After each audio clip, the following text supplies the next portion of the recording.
अस्सलाम वालेकुम, मैं तुहाडा अपना होस्ट डॉक्टर मोहम्मद इरफान मलिक ते तुसां वेखदे पे हो मेरा यूट्यूब चैनल पंजाबी टाइगर लोग।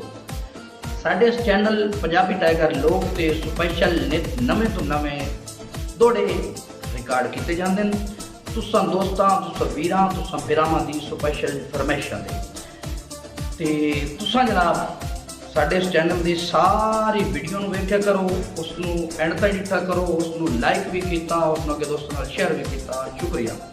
आज सानू वियतनाम तो स्पैशल फरमाइश की जनाब मेरे भाई, मेरे दोस्त, मेरे भाइयों ने जनाब मार मोहम्मद नसीम साहब हाल वियतनाम, जनाब बिल्ला डोम साहब हाल वियतनाम, जनाब मलिक मोहम्मद वकास साल मरू बिक्की भाई साहब हाल वियतनाम।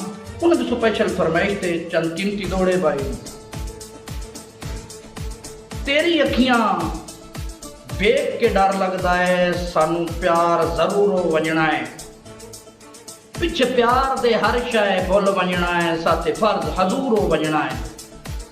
ते अचा के कसमां तोड़ दिया तुसां कल मजबूर हो वजना है, रोंदा छोड़ के दर्द नु दर्दा वे तुसां हंस के दूर हो वजना है।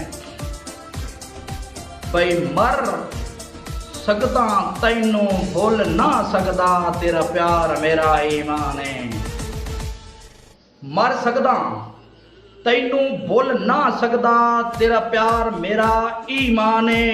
सुख बख्त सकून ते काई शय नहीं, तेरी जात तो जिंद कुर्बान है।